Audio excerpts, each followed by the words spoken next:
Students, আবার চলে এলাম সায়েন্স অফ ওয়েলবিং, আমাদের সুস্থতার বিজ্ঞান নিয়ে তোমাদের সামনে নিউ ক্লাস। এখানেও আমরা সোশ্যাল ওয়েলবিং মানে সামাজিক সুস্থতা বিজ্ঞান নিয়ে আলোচনা করব।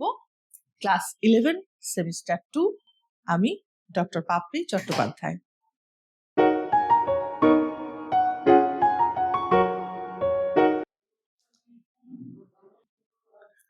সোশ্যাল ওয়েলবিং সামাজিক সুস্থতার বিজ্ঞান প্রথম দুটো ইউনিট পড়ে নিয়েছি অন্য ভিডিওতে, অন্য ক্লাসে। আজকে পড়বো ইউনিট 3, ইউনিট 4। ইউনিট 3 এর health issues, different lifestyle disorders and related problems due to poor social wellbeing, এটাও আরো ডিটেলে আমরা একটা অন্য ক্লাসে আলোচনা করে নিয়েছি। Unit 4, ways of improving social wellbeings, সামাজিক সুস্থতার কিভাবে তৈরি করা যায়, কাকে বলে, এর গুরুত্ব কি, এগুলো আমরা আগের ক্লাসে জেনে নিয়েছি। আজকে চটজলদি জেনে নেব কিভাবে সামাজিকভাবে ভীষণ ভালো থাকা যায়। শুধু নিজে নয়, চারপাশের মানুষকেও ভালোভাবে তাদের সঙ্গে সংযুক্ত থাকা যায়। কারণ আবার বলছি, মানুষ সামাজিক জীব, man is a social animal. সুতরাং মানুষকে সামাজিকভাবে অনেক ভালো থাকতে হবে যাতে তার বাকি দিকগুলো সুস্থতা বজায় রাখতে পারে। চলো আমরা ঢুকে যাই মেইন জায়গায়। প্রথম আমি একটু ধারণা দিই। সামাজিকভাবে ভালো থাকার গোড়ার কথা হিসেবে সামাজিক কল্যাণ বা সামাজিক যে মঙ্গল, সেই সোশ্যাল ওয়েলফেয়ার বিষয়টাকে একটু ভালো করে বুঝে নিই। Social welfare refers to the activities and services undertaken by the government and various organizations for the health, education, economic security, and overall development of the weak and marginalized sections of society. সামাজিক কল্যাণ আমরা কাদের জন্য করব, কাকে বলে, কারাই বা করব, কিভাবেই বা হবে? একটা গোটা সমাজের কল্যাণ খুব ক্ষুদ্র বিষয় নয়, এটা একটা বড় মাপের বৃহত্তর প্রয়াস। তাই গভর্নমেন্ট, নন গভর্নমেন্ট, যে কোনো রকম সাংগঠনিকভাবে এর প্রয়াস অবশ্যই করা উচিত কোনো একটি সমাজের উন্নয়নের স্বার্থে, এবং করা হয়।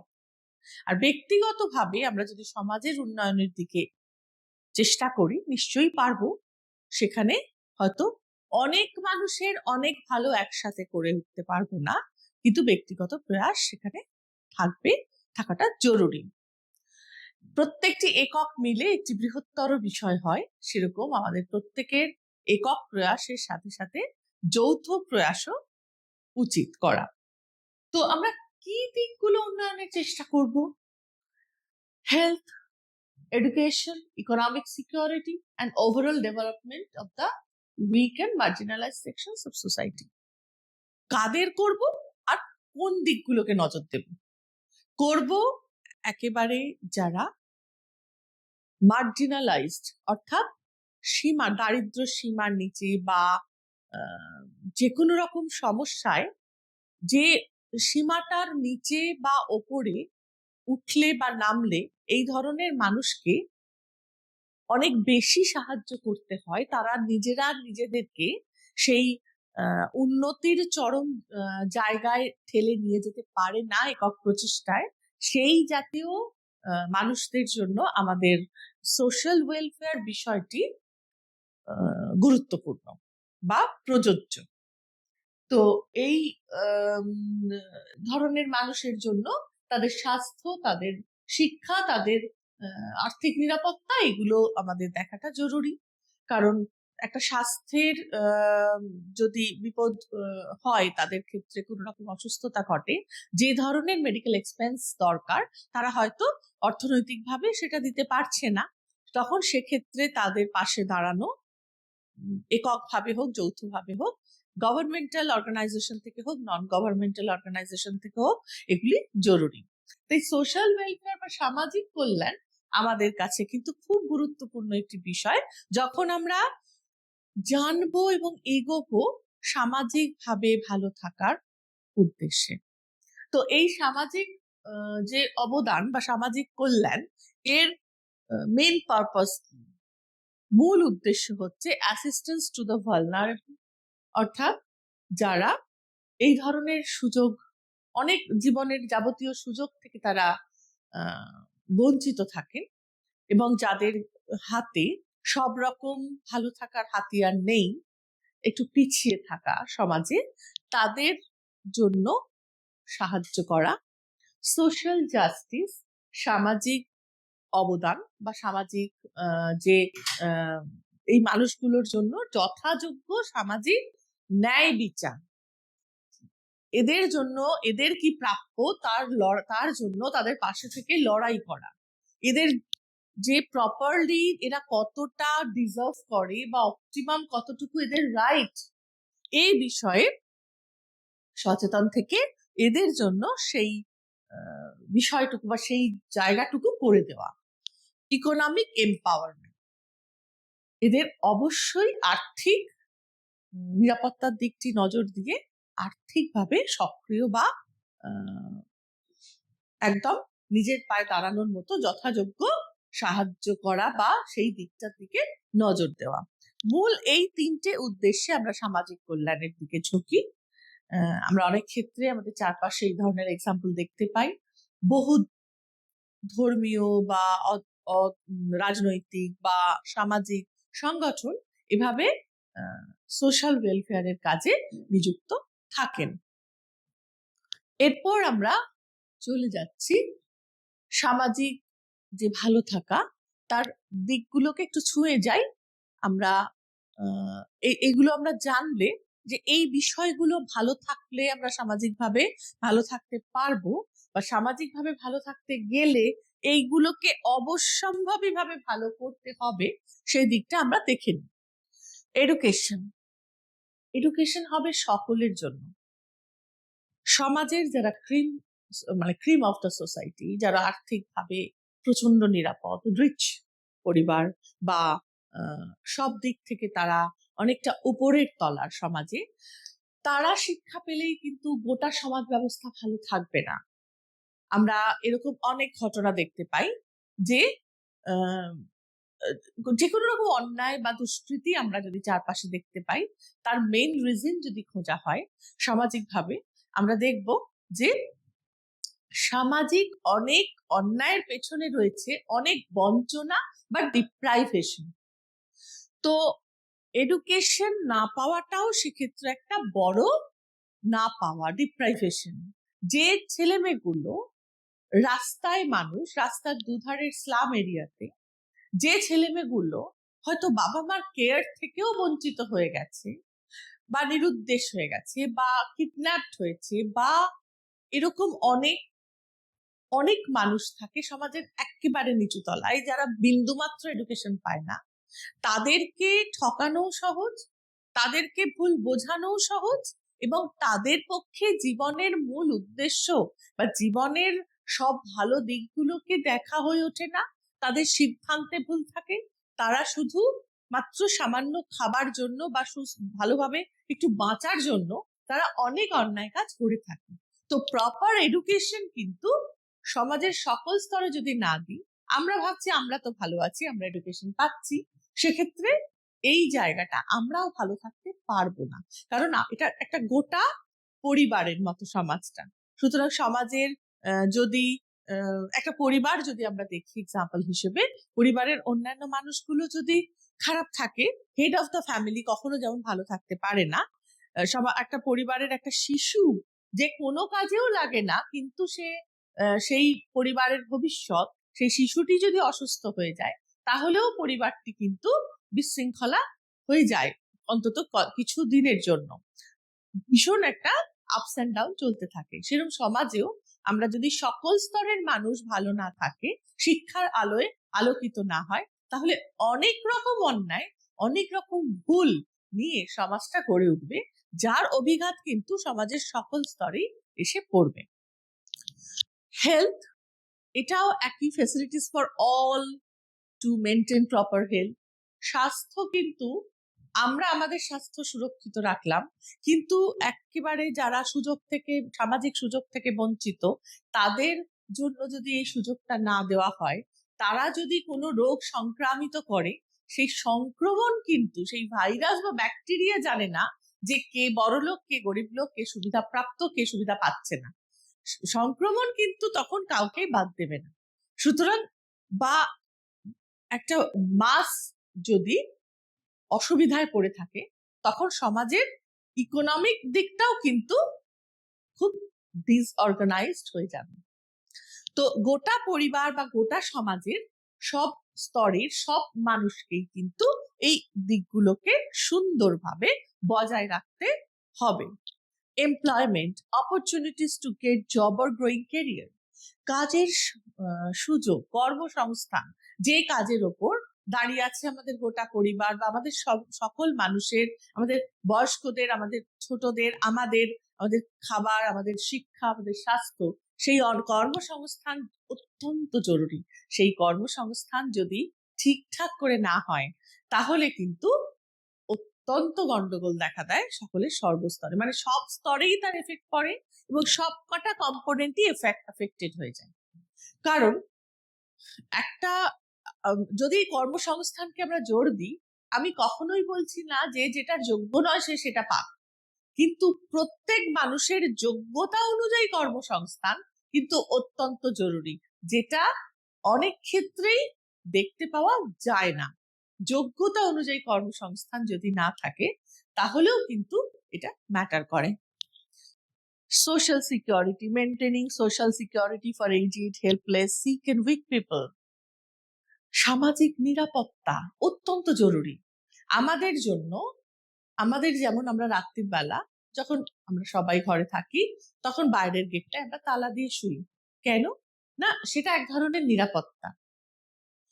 আবার আমাদের যখন আমরা কেউ একটা অসুস্থ হয়ে যায় পরিবারে, তখন তাকে নিয়ে দৌড়াদৌড়ি, কত তাড়াতাড়ি তাকে সুস্থ করে তোলা যায়। এই প্রত্যেকটাই কিন্তু আমাদের নিরাপত্তাকে গভীরভাবে প্রভাবিত করে, আমাদের অসহায় করে তোলে। এবং আমাদের সমাজের কিছু কিছু বয়স আছে, সেই অত্যন্ত বয়স্ক মানুষ যাদের হয়তো দেখার কেউ নেই, বা খুব ছোট ছোট বাচ্চা, বা যারা খুব দুর্বল, অর্থনৈতিকভাবে দুর্বল বা শারীরিকভাবে কোন রকম প্রতিবন্ধী, এদের জন্য স্পেশাল সুবিধার ব্যবস্থা করতে হবে, যাতে করে পরিবারের অন্য সকলের সাথে এরাও যেন ভালো থাকতে পারে। এর জন্য একটা সামাজিক দায়বদ্ধতা কিন্তু সমাজের প্রত্যেকের রয়েছে। সমাজের সকল স্তরের প্রতি এই আবেদন যে সকল স্তরের মানুষের জন্যই, মানুষের কাছেই এই ধরনের সোশ্যাল সিকিউরিটি কিন্তু জরুরি। Social relationship, developing healthy social relationship, খুব সুন্দরভাবে সামাজিক সম্পর্কগুলোকে আমাদের তৈরি করতে হয় এবং বজায় রাখতে হয়। সম্পর্কের উপর দাঁড়িয়ে থাকে গোটা সামাজিক ভিত্তিটা। আমাদের এই সম্পর্কের মধ্যে দরকার বিশ্বাস, আমাদের সম্পর্কের মধ্যে দরকার উষ্ণতা বা ভালোবাসা, এবং আমাদের প্রত্যেক সম্পর্কের মধ্যে থাকে শ্রদ্ধা বা সমীহ।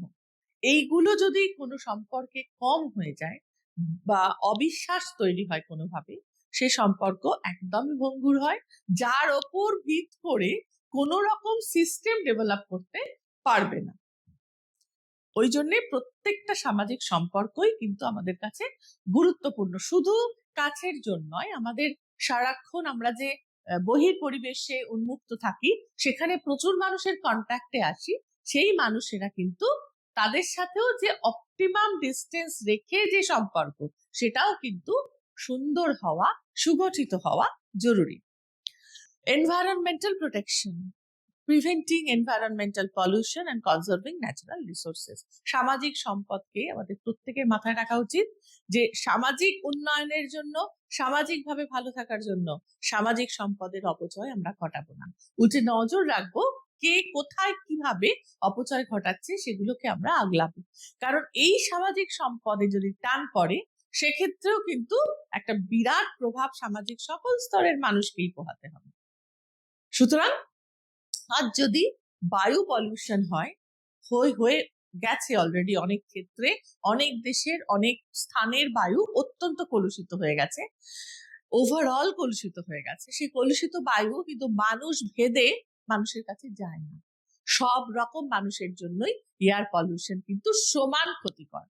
সেক্ষেত্রে আমাদের প্রত্যেকের সেখানে একটু সজাগ থাকা উচিত, পরিবেশ যাতে কোনো রকম ভাবে কলুষিত না হয়।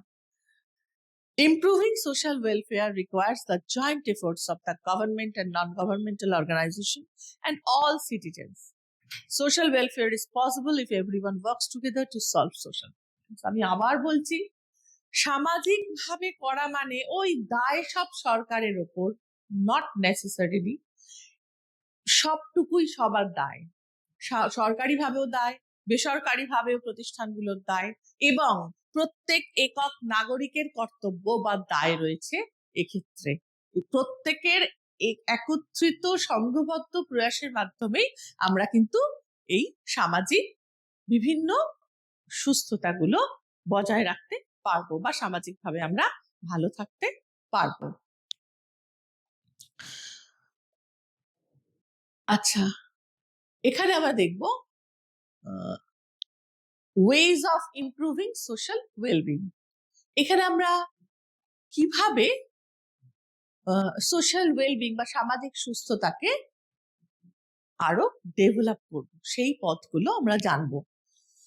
Wealth management advice, explanation of self-awareness, benevolent relationships, regular yoga exercises, eating healthy food, consuming detox drinks, be flexible to the thoughts of others, learning from life experiences. আমাদের সামাজিকভাবে ভালো থাকতে গেলে ব্যক্তিগতভাবে কয়েকটি পদক্ষেপ খুব জরুরি। একটু আগে আমি যে পদ্ধতিগুলো আলোচনা করলাম সেগুলো খুব বেশি জোর দিয়েছে যৌথ প্রয়াসের ক্ষেত্রে। ব্যক্তিগতভাবে আমাদের নিজেদের জন্য ভালো থাকার কিছু ব্যবস্থাপনা আমাদের করতে হবে। আসো যে আমরা এবার সেই পদ্ধতিগুলোর দিকে যাই। ওয়েলথ ম্যানেজমেন্ট অ্যাডভাইস, আমাদের যে সম্পদ, আমাদের প্রত্যেকের কিছু না কিছু ব্যক্তিগত সম্পদ রয়েছে, সেই সম্পদকে আমরা কিভাবে ব্যবস্থাপনার মাধ্যমে, সুন্দর ব্যবস্থাপনার মাধ্যমে আমরা অত্যন্ত ভালোভাবে হিসেব করে চলে নিজেদের জীবনটাকে সুস্থ সুন্দর করে তুলতে পারি। ওয়েলথ ম্যানেজমেন্ট করতে গেলে আমাদের যে দিকগুলোকে ফোকাস করতে হবে একটু দেখে নিই।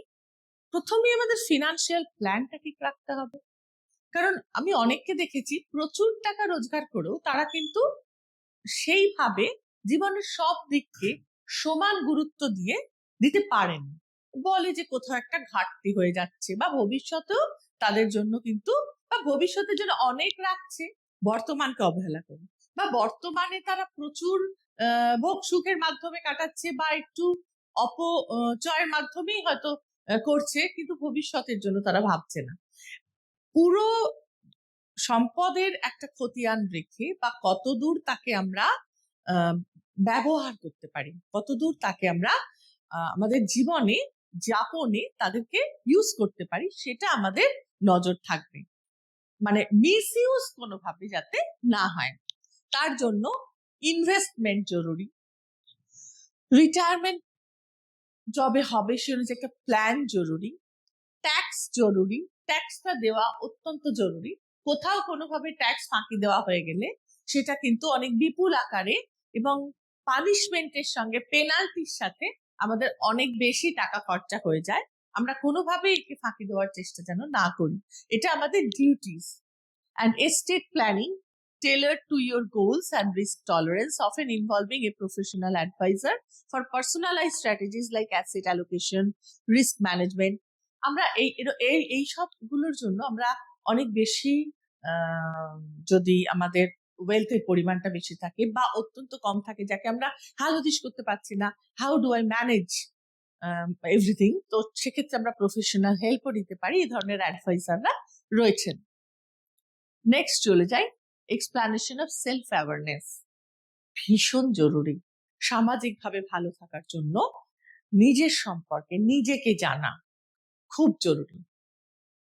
নিজেকে জানা মানে নিজের সমস্ত কোয়ালিটিস গুলোকে জানা, নিজের সমস্ত খামতিগুলোকে জানা, নিজের ইমোশন সম্পর্কে জানা, যে আমার আবেগটার প্রকৃতিটা কিরূপ। আমি কি খুব রাগী? How do I manage then myself? আমি কি খুব কেঁদে ফেলি কথায় কথায়? আমি কি খুব আনন্দে থাকি সবসময়, বা আমার খুব দুঃখবোধ তৈরি হয়? তাহলে আমি কি করে ম্যানেজ করব? এমন কিছু সিচুয়েশনের মধ্যে নিজেকে নিয়ে যাব না, কনফ্লিক্টে জড়াবো না, যেখান থেকে আমার ব্যাড ইমোশনস গুলো বেশি করে আমাকে ঘিরে ফেলে। এভাবে নিজেকে জেনে সেই অনুযায়ী সামাজিক আচরণটা ডিস্ট্রিবিউট করা উচিত, বা সামাজিক আচরণটা গড়ে তোলা উচিত। তো নিজেকে জানাটা তার জন্য জরুরি। নিজের আচরণগত ত্রুটি বা আচরণগত ভালো দিকগুলোকে জানা, তারপর নিজেদের মূল্যবোধ গুলোকে বেশি, আমাদের কোন মূল্যবোধটা জরুরি বর্তমান সময়ে চলতে গেলে। সব মূল্যবোধকে একসঙ্গে আমরা প্রয়োগ করতে পারি না। আমাদের প্রত্যেকের জীবনে কিছু মূল্যবোধ হওয়া জরুরি, থাকা জরুরি, কিন্তু সেগুলো কোনগুলো হবে, খুব প্রাচীনকালের কিছু মূল্যবোধ সেগুলো কিন্তু সময়ের সাথে সাথে পরিবর্তিত হয়েছে। একদম আপডেটেড কিছু ভ্যালুস আমরা অবশ্যই বজায় রাখবো। কিছু ভ্যালুস থাকে ইটারনালি ট্রুথ, সেগুলো আমরা বেছে নেব। এভাবে একটা ভ্যালু সিস্টেম যেন আমাদের থাকে। নয়তো আমার অনেককেই দেখেছি যারা কোনো ভ্যালুর তোয়াক্কা করে না, সেক্ষেত্রে তাদের সামাজিকভাবে ভালো থাকাটা দিনের শেষে কিন্তু কিছুটা ঘাটতি পড়ে যায়। এক্ষেত্রে how they affect your actions, often as if observing yourself from the outside, enabling better decision making, management of emotions and personal growth. নিজেকে অবজার্ভ করতে হবে। নিজেকে জানতে গেলে শুধুমাত্র আবেগগতভাবে চললে হবে না, নিজের প্রতি নিজেকে খেয়াল রাখতে হবে যে আমি ওই ধরনের সিচুয়েশনে এই ধরনের অ্যাকশন নিই, তাহলে এই অ্যাকশনটা কতটা ত্রুটিপূর্ণ, সেখান থেকে how do I recover my self, বা ওই জায়গাটাকে আমি কি করে ঠিক করব। এই ধরনের আচরণটাকে মাথায় নিয়ে চলতে হবে এবং নিজেকে বুঝতে হবে, একটু নিজেকে অবজার্ভ করার অভ্যাসটা করতে হবে। তখন কিন্তু তোমাদের বেটার ডিসিশন মেকিং পাওয়ারটা চলে আসবে। হুটপাট যে ধরনের ডিসিশন নিয়ে অভ্যস্ত তোমরা, একটু নিজের দিকে অবজার্ভ করার চেষ্টা, একটু নিজেকে নিয়ে যে আমি এই আরো বেটার কিভাবে করব, এই ধরনের চিন্তা যদি মাথায় থাকে, দেখবে পরবর্তী ক্ষেত্রে সিমিলার সিচুয়েশনে তোমরা একটু বেটার ডিসিশন নিচ্ছ, একটু মনে থাকছে, অতটাও ভেসে চলে যাচ্ছ না। এইভাবে তোমরা কিন্তু ডিসিশন মেকিং পাওয়ারটাকে বেটার করতে পারো। Management of emotions and personal growth, নিজের ইমোশন গুলোকে ম্যানেজ করতে হবে অবশ্যই। অতিরিক্ত নেতিবাচক আবেগ আমাদের অবশ্যই ক্ষতি করে এবং সামাজিক ভালো থাকাটাকেও বিঘ্নিত করে। আমি রাগ কতটা দেখাবো, একদম না দেখালেও চলবে না। পরিবেশ অনুযায়ী, পাত্র অনুযায়ী যার উপর রাগ দেখাবো, বা আমার আমার নিজস্ব অনুভূতি অনুযায়ী আমি কিন্তু আমার আবেগগুলোকে সঞ্চালিত করতে চেষ্টা করব, বা ম্যানেজ করতে, ব্যবস্থাপনার আন্ডারে রাখবো। And it's distinct from basic consciousness, focusing specifically on the self, and exists on a spectrum from internal understanding to awareness of how others perceive you. যেমন ইন্টারনাল অবজারভেশন করবে যে আমি কি, সেটা আমি নিজেকে বাইরে থেকে অবজার্ভ করব, এবং অন্যেরা কে কি আমার সম্পর্কে এক মানে ভাবছে এক ঝলকে, বা তারা আমাকে কিভাবে নিচ্ছে সেটাও একটু অবজার্ভ করার চেষ্টা করব। আমি কিন্তু এটাকে বলে এক্সটার্নাল অবজারভেশন। আমি কিন্তু দুটোর কোনোটাই আমি কেউ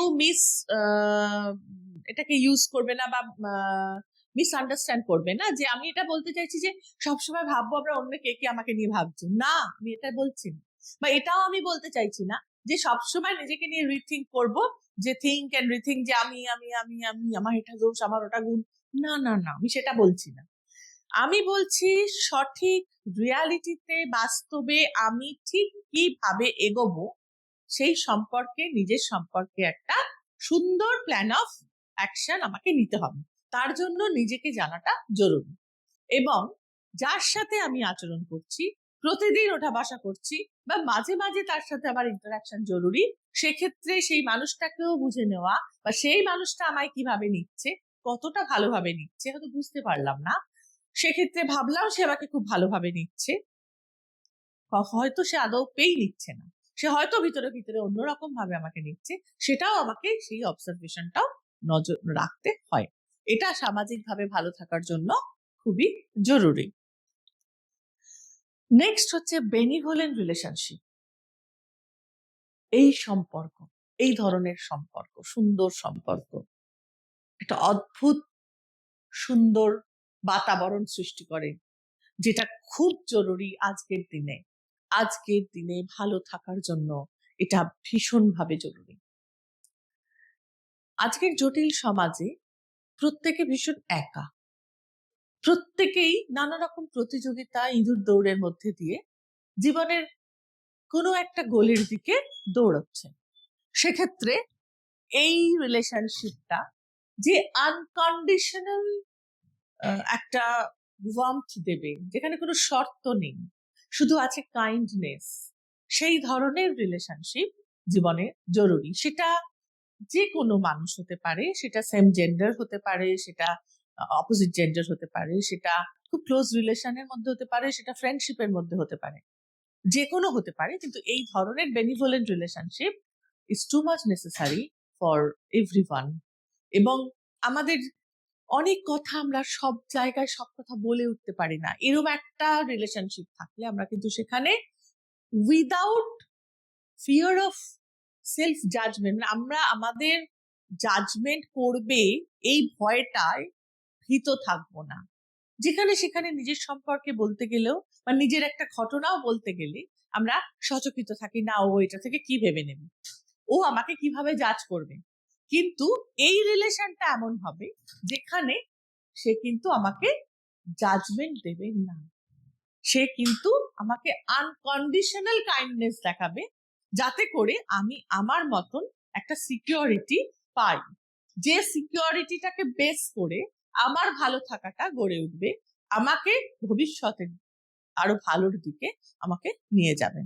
তবে এই ধরনের রিলেশনশিপ কিন্তু একা পাবো বললে হয় না, উভয়কেই সেখানে সেই জায়গাটা দিতে হয়, এটাও কিন্তু মাথায় রাখতে হবে। রেগুলার যোগা প্র্যাকটিস ভীষণ জরুরি, শুধুমাত্র শরীরের জন্য নয়, মাইন্ডের জন্য, শুধুমাত্র শরীর আর মনের জন্য নয়, সামাজিকভাবে ভালো থাকার জন্য। কারণ যোগা প্র্যাকটিস করলে অনেক রকম মেন্টাল রেজিলিয়েন্স, পেশেন্স এগুলোও ডেভেলপ করে, অনেক রকমের শারীরিক রোগ প্রতিহত হয়, যে রোগটা হতে পারতো অনেক কম ভাবে হচ্ছে বা হচ্ছে না, তাকে শরীর প্রতিরোধ করতে পারছে আগেই। এই ধরনের নিশ্চয়তা আমাদের সামাজিকভাবেও ভালো থাকার জন্য আমাদের এগিয়ে দেয়। কারণ অতিরিক্ত শারীরিক বা মানসিক রোগে যদি আমরা ভুগতে থাকি বা মানসিক সমস্যায় ভুগতে থাকি, সেক্ষেত্রে সামাজিকভাবে ভালো থাকাটা আমাদের কোথায় হয়ে ওঠে না। কারণ নিরন্তর এই দ্রুত গতিশীল সমাজে আমাদের অ্যাডজাস্ট করতে গেলে আমাদের অনেক বেশি সুস্থ, অনেক বেশি স্মার্ট এবং অনেক বেশি কনফিডেন্ট হতে হবে, যেটা এই ধরনের মানসিক বা শারীরিক রোগগুলো থাকলে হওয়া সম্ভবপর হয় না। Eating healthy food, consuming detox drinks খুব জরুরি। খুব জাঙ্ক ফুড বা অতিরিক্ত বাইরের খাবার খাওয়া, বা অতিরিক্ত টক্সিক কোনো এলিমেন্ট খাবারের মধ্যে দিয়ে নেওয়া, বা হার্ড ড্রিঙ্কস করা, এই সমস্ত বিষয়গুলো আমাদের শরীরের এবং মনের উভয়ের ক্ষতি করে।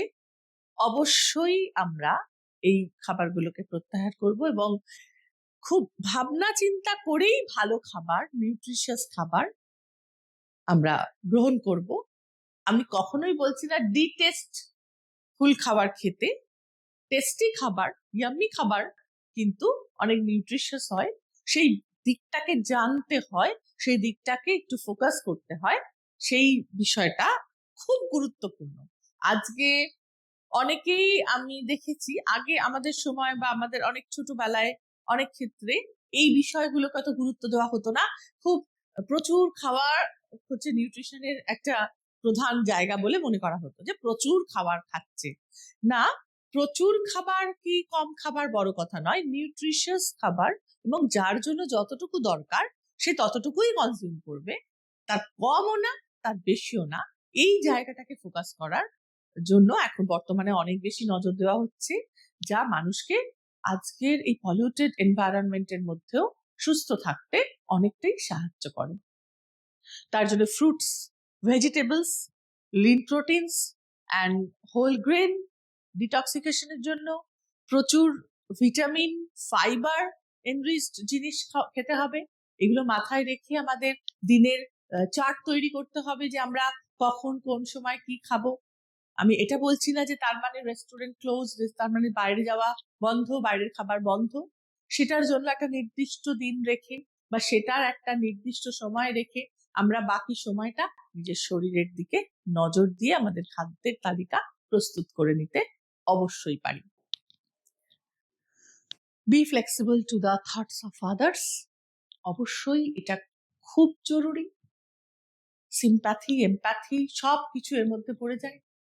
অপরের জন্য চিন্তা করতে হবে, অপরের জন্য ভাবতে হবে। শুধুমাত্র এতক্ষণ ধরে যেমন নিজের দিকে নজর দিতে বলেছি, নিজের খাওয়া দাওয়া ঘুমের কথা বলেছি, নিজের পয়সা কড়ি ম্যানেজমেন্টের কথা বলেছি, শুধু সেটা করলে হবে না। আমরা যাদের হাত ধরে ভালো থাকি তাদের ভালোর জন্য ভাবতে হবে। আর সেটা শুধু পরিবারের নয়, আমি আবার বলছি গোটা সমাজের জন্যই প্রত্যেকের কিছু না কিছু অবদান রাখতে হয়, ব্যক্তিগত ক্ষেত্রে অথবা যৌথ সংগঠনে যৌথ প্রয়াসের মধ্যে আমরা সংযুক্ত থাকতে পারি। এভাবে প্রত্যেকের কিছু নির্দিষ্ট কর্তব্য রয়েছে। শুধু তাই নয়, খুব ফেস টু ফেস সিচুয়েশনে আমাদের অন্যের প্রতি ন্যূনতম সহযোগিতামূলক মনোভাব আমাদের জরুরি। শুধুমাত্র প্রতিযোগিতা দিয়ে জীবন চলে না। জীবনকে ভালোভাবে এগিয়ে নিয়ে যেতে গেলে আজকে আমি যাকে সহযোগিতা করলাম না, কাল এরকম সিচুয়েশন আসতেই পারে, তার সহযোগিতার জন্য আমায় কিন্তু মুখিয়ে থাকতে হবে। সেক্ষেত্রে এই জায়গাটাকে খুব স্পষ্ট রাখতে হবে এবং শুধুমাত্র পাওয়ার আশায় নয়, খুব আনকন্ডিশনালি অন্যকে বুঝতে হবে। সোজা কথা, ভালো করব বললেও হবে না, লোকটি ভালো হিসেবে নিচ্ছে কিনা সেটাও জানাটা জরুরি। তাই অন্যের দিকটি বোঝা খুব জরুরি, বা অপরকে বোঝা খুব জরুরি। অ্যাডজাস্ট করতে হয়, আমাদের অ্যাডাপ্ট করতে হয় নিউ সিচুয়েশনকে, নিউ ইনফরমেশনকে। নানা রকম ক্রিটিক্যাল স্কিল ডেভেলপ করতে হচ্ছে আমাদের। আমাদের রিলেশনশিপ গুলো বদলে বদলে যাচ্ছে। সো কল্ড স্বামী স্ত্রীর রিলেশনশিপ বলতে যেটা আগে ছিল এখন নেই। এখন দুজনেই বেরিয়ে যায় কাজে, এখন দুজনের হাতেই থাকে সংসারের সকল কিছু ডিসিশন নেবার মানদণ্ড। সুতরাং সমস্ত রিলেশনশিপ গুলো, not only husband wife, parent kid রিলেশনও বদলে যাচ্ছে, টিচার স্টুডেন্ট রিলেশন বদলে যাচ্ছে। আমাদের সময় বা তারও অনেক আগের সময় যে ধরনের রিলেশনশিপ টিচার স্টুডেন্ট ছিল, বর্তমানে একদমই নেই। সুতরাং এই পরিবর্তিত রিলেশনশিপের সঙ্গে অ্যাডজাস্ট করতে গেলে আমাদের খুব জরুরি যে অপরকে বোঝা বা চারপাশের মানুষগুলোকে রিয়েলাইজ করা, অ্যাডজাস্ট করা। তবেই আমরা আমাদের সামনের সমস্যাগুলোকে সলভ করতে করতে এগোতে পারবো। নেক্সট হচ্ছে লার্নিং ফ্রম লাইফ এক্সপিরিয়েন্সেস। যে কোনো নেতিবাচক ঘটনা, আমি ইতিবাচক ঘটনার কথা বাদ দিলাম, ইতিবাচক ঘটনা ঘটে বোধহয় সংখ্যায় কম সকলের ক্ষেত্রে। নেতিবাচক ঘটনা যেগুলো আমাদের বিপর্যস্ত করে তোলে, চিন্তিত করে তোলে, দুঃখিত করে দেয়, পিছিয়ে দেয় কিছুক্ষণের জন্য, কয়েক ঘন্টার জন্য, কিছু দিনের জন্য, আমাদের ইমোশনাল করে তোলে, সমস্ত ঘটনাকে যদি লজিক্যালি অ্যানালিসিস করো তাহলে দেখবে তুমি সেখান থেকে কিছু শিখছো, সেখান থেকে কিছু শিখতে হয়, যাতে ফার্দার ওই ধরনের সিচুয়েশন এলে তুমি অন্তত বুঝতে পারো, তুমি কমব্যাট করতে পারো। তাই লার্নিং ফ্রম লাইফ এক্সপিরিয়েন্সেস খুব জরুরি। প্রত্যেকটা চেঞ্জকে গ্রহণ করতে হবে, যে কোনো পরিবর্তনকে। অনীহা অনেকেরই থাকে, যে কোনো পরিবর্তন নিতে পারে না, ছোট থেকে বড় সব ধরনের পরিবর্তনকে নিতে হয়। মেক বেটার ফিউচার চয়েস, সবসময় যা তোমাকে তোমার ভবিষ্যতের জন্য নির্বাচনে সহায়তা করে। ট্রান্সফর্মিং র events into personal growth through self awareness, নানা রকম তথ্য থেকে নিজের পার্সোনাল গ্রোথ তৈরি করতে হবে, এবং বিভিন্ন দৃষ্টিভঙ্গি থেকে সেগুলোকে বুঝতে হবে। It's a process of learning by doing. অর্থাৎ এইটা মনে করবে যে এইখানে আমার হারা যেটা কিছু নেই, এই ঘটনাটা হচ্ছে আমাকে শিক্ষা দিচ্ছে। প্রত্যেকটা কাজ, প্রত্যেকটা ঘটনা জাজমেন্টালি নেবেন, ভাববে এই ঘটনাটা, এই স্টেপটা আমাকে শিক্ষা দিচ্ছে, এর পরবর্তীকালে এই ধরনের situation how can I deal, যখন এই ধরনের সিচুয়েশন আসবে আমি কিভাবে স্টেপ ফেলবো। ইম্পর্টেন্স অফ সোশ্যাল সাপোর্ট, এই ধরনের সোশ্যাল সাপোর্ট গুলো আমাদের জন্য খুব জরুরি। Mental health support system improve mental health, it help reduce stress, anxiety, depression. Professional সাহায্য দরকার হয় এখানে, প্রফেশনাল হেল্প, কাউন্সিলর আছে, গাইডেন্স দেওয়া হয়, এবং থেরাপিস্টরা রয়েছে, নানা রকম থেরাপি ইউজ করা হয়। সাইকোথেরাপির জন্য সেই সব প্রফেশনালদের কাছে আমরা যাই। খুব ডিপ রুটেড মেন্টাল প্রবলেম গুলোর জন্য আমরা যাই সাইকোথেরাপিস্টের কাছে, দীর্ঘদিন থেরাপি নিই। আবার যদি খুব সামান্য সমস্যা, অ্যাডজাস্টমেন্টাল প্রবলেম, ছোটখাটো সিচুয়েশনাল প্রবলেম যেটাকে আমি ওভারকাম করতে পারছি না, আমাকে আমার কিছুটা হলেও বিপর্যস্ত করে দিচ্ছে, তার জন্য রয়েছে কাউন্সেলিং, কাউন্সিলররা রয়েছে। তো এই সকল ব্যাপারে তারা হেল্প করে আমাদের স্ট্রেস, অ্যাংজাইটি রিডিউস করার জন্য। আর social relationships, social relationship support system strengthen social relationships, it help us stay connected to others. এগুলোর জন্য প্রফেশনালদের থেকে হেল্প নেওয়া হয়। এগুলোর জন্য আমরা আমাদের বয়োজ্যেষ্ঠদের থেকেও গাইডেন্স নিই, কিভাবে সম্পর্কগুলোকে বজায় রাখতে হয়। এগুলো আমাদের নিজস্ব সেলফ লার্নিংটাও জরুরি। চারপাশটা দেখা, খুব ভালো অবজার্ভার হতে হবে, যে ছোটবেলা থেকে খুব good adjusted person, well adjusted পার্সনদের বিহেভিয়ার আমরা জানি, তাদের চিহ্নিত থাকে তারা সমাজে, যে ও খুব ভালো অ্যাডজাস্ট করতে পারে, সেক্ষেত্রে তাকে আমরা দেখবো, অবজার্ভ করব। আমি বলছি না সেটা প্রথমেই গ্রহণ করব ভালো মন্দ না বুঝে, কিন্তু আমরা অবজারভেশন করেও আমরা এই ধরনের এগুলো শিখতে পারি, যেগুলো আমাদের রিলেশনশিপ গুলোকে আরো স্ট্রেনথেন করবে। এবং বিভিন্ন বিষয়গুলো থেকে একটু নজর দিতে হবে সোশ্যাল রিলেশনশিপকে স্ট্রেনথেন করার জন্য। সেটা হচ্ছে ওই যে অন্যকে বোঝা খুব জরুরি। অপর মানুষকে, যাদের সঙ্গে আমরা উঠছি বসছি, তাকে ভালো করে বুঝতে হবে, তার দিকগুলোকে রিয়েলাইজ করতে হবে। Quality of the support system, quality of the support systems improve the quality of life, it help us get through difficult times and succeed. এটা মনে রাখবে, আমাদের সাপোর্ট সিস্টেম যত ভালো কোয়ালিটি হবে, আমাদের কোয়ালিটি অফ লাইফ তত ভালো হবে। আমরা আমাদের ভুল নির্বাচন, জীবন সাথীর ভুল নির্বাচন, এমনকি আমাদের যে মেড সার্ভেন্ট ভুল নির্বাচন, আমাদের যে কোনো নির্বাচন, আমরা তো নির্বাচনের মাধ্যমে নিই, প্রচুর অপশন থাকে সামনে আমাদের। প্রথমে আমরা বাধ্যতামূলক ভাবে খুব কম জিনিস নিই, আমরা কিন্তু নিজেরাই নির্বাচন করি। সেই নির্বাচনের সময় আমাদের খেয়াল রাখতে হবে যে সাপোর্ট সিস্টেম আমার ঠিক থাকবে তো, সাপোর্টিভ হবে তো বিষয়টা, এইটা আমাদের দেখা জরুরি।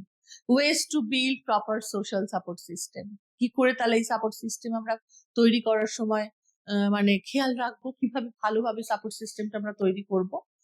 Building relationships with family and friends, getting involved in the community, contacting healthcare providers, taking to a therapist, joining community groups. Family and ফ্রেন্ডদের সঙ্গে অনেক বেশি টাইম স্পেন্ড করতে হবে এবং অনেক ক্লোজ হতে হবে, তাদের জন্য অনেকটা ছাড়তে হবে, তাদেরকে কাছে টানাটা অত্যন্ত জরুরি। অন্তত সার্বিক চেষ্টাটা থাকবে। Getting involve in the community সার্ভিসে পার্টিসিপেট করতে হয় সকলের সাথে, তাতে করেও কিন্তু অনেক বেশি নিজের ইমোশনাল ক্যাথারসিস হয় এবং সোশ্যাল রিলেশনশিপ স্ট্রেনথেন হয়। কন্ট্যাক্টিং হেলথ কেয়ার প্রোভাইডার্স, যারা হেলথ কেয়ার প্রোভাইড করে তাদের সঙ্গে কন্ট্যাক্টে থাকতে হয়, মানে একবারে উদাসীন থাকলে হবে না নিজের শরীর খারাপ বা চারপাশের মানুষগুলোর শরীর খারাপ সম্পর্কে। টেকিং টু এ থেরাপিস্টের কাছে যাওয়া, নিজেকে যাওয়া বা অন্যদের নিয়ে যাওয়া জরুরি। জয়নিং কমিউনিটি গ্রুপস, বিভিন্ন কমিউনিটি গ্রুপসে জয়েন করেও কিন্তু সাপোর্ট সিস্টেম আমরা বজায় রাখি। আমাদের দেখবে আগেকার দিনেও ছিল বিভিন্ন ক্লাব কালচার, সেটা কিছুই নাথিং বাট কমিউনিটি গ্রুপস। এছাড়াও অনেক রকম কমিউনিটি গ্রুপস আছে, যে গ্রুপস গুলোতে থেকে আমরা আমাদের দেওয়া নেওয়ার মাধ্যমে, মানসিক আদান প্রদানের মাধ্যমে, সামাজিক আদান প্রদানের মাধ্যমে আমরা কিন্তু অনেকটাই ভালো থাকি, সুস্থ থাকি। তো এইভাবেই আমরা ডেভেলপ করব to balance social and personal time, set clear boundaries. এখানে এবার আমরা বুঝবো একদম শেষে যে কি করে আমরা আমাদের সামাজিক আর ব্যক্তিগত যে দাবি, মানে আমাদের পরিবারের বা সমাজের, বৃহত্তর সমাজের একটা দাবি আছে, আমাদের ব্যক্তিগত দাবিও প্রচুর, ডিমান্ড। এই দুটো ডিমান্ড মেটাতে গিয়ে আমরা অনেক সময় ব্যালেন্স হারিয়ে ফেলি, ভাবি যে কোনোটা একটা বেশি দিয়ে ফেলি। এই ব্যালেন্স করাটা খুব জরুরি। এই ব্যালেন্সটা কিন্তু আমাদের ভালো থাকাটাকে খুব বেশি ভাবে কি বলবো গ্রোথ দেয়। এই ব্যালেন্সটা যদি আমরা আমাদের ব্যক্তিগত সময়কে বেশি গুরুত্ব দিই, সেক্ষেত্রে সামাজিক ভাবে আমরা অনেকটা বিচ্ছিন্ন হয়ে যেতে পারি, চান্স থাকে। আবার অনেক সময় আমরা সামাজিক ভাবে অত্যন্ত, মানে অন্যের জন্য করা বা কর্মক্ষেত্রে বেশি সময় দেওয়া, এগুলো করার ফলে আমাদের ব্যক্তিগত ক্ষেত্রটা অনেক সময় বিঘ্নিত হয়।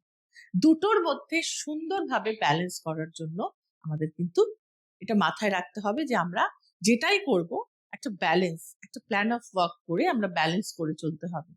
কোথায় কতটা দেব সেই বোধটা খুব জরুরি, সেই আন্ডারস্ট্যান্ডিংটা খুব জরুরি।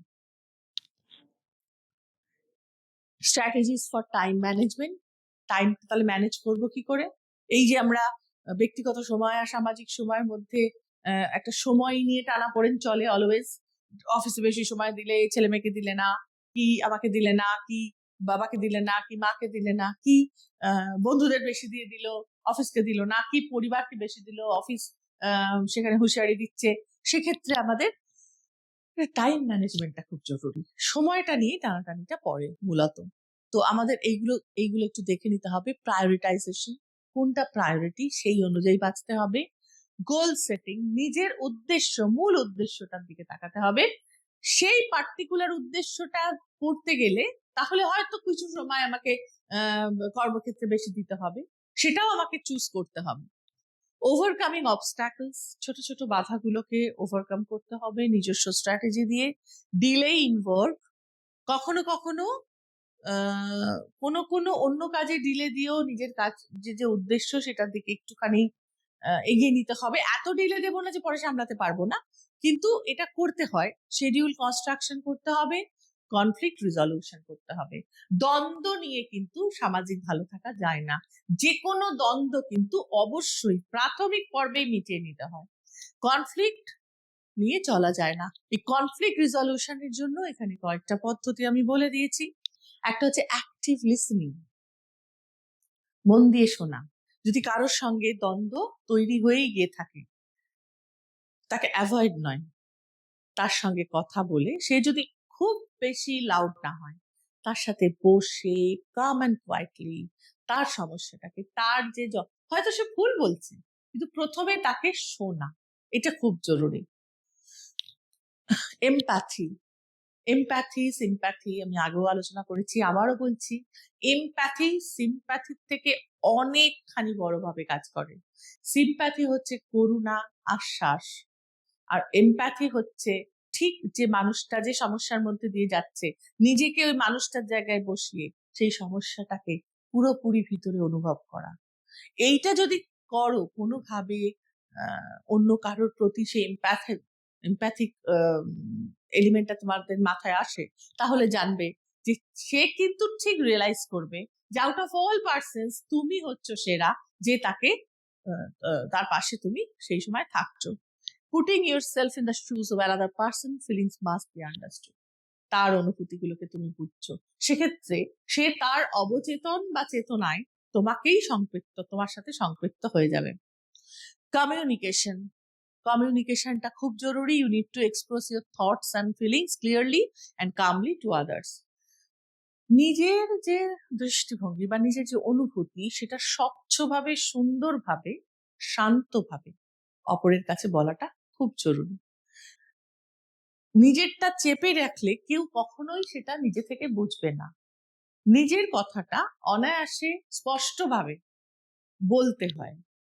তারপর তার পরিপ্রেক্ষিতে কি আসবে আগে থেকে ভেবে নিয়ে আমরা অনেক সময় অনেক কথা বলি না, কিন্তু সেলফ এক্সপ্রেশনটা জরুরি। You need to be clear about what you are expressing without blaming others. কিন্তু এই ক্লিয়ারলি সেলফ এক্সপ্রেশনের সময় অন্যের প্রতি দোষারোপটা না করে বললে দ্বন্দ্বটা চট করে মিটে যায়। তাহলে কনফ্লিক্ট রিজলিউশন আমরা জেনে নিলাম, নেগোসিয়েশন, মেডিটেশন এগুলোও আমরা করি কনফ্লিক্ট রিজলভ করতে গেলে। Care must be taken to ensure that both parties reach the specific decision through meditation. In this case, the principle of compromise must be followed. অর্থাৎ দুজনকেই কিন্তু দ্বন্দ্ব মেটাতে গেলে অপর পক্ষেরও তোমার প্রতি ন্যূনতম একটা ইন্টারেস্ট আছে সেই বিষয়ে একটা জেনেই এগোনো উচিত। দুজনের মধ্যে না হলে একা এক পক্ষে কিন্তু কখনোই কোনো কনফ্লিক্ট রিজলভ করা যাবে না। মেডিটেশন।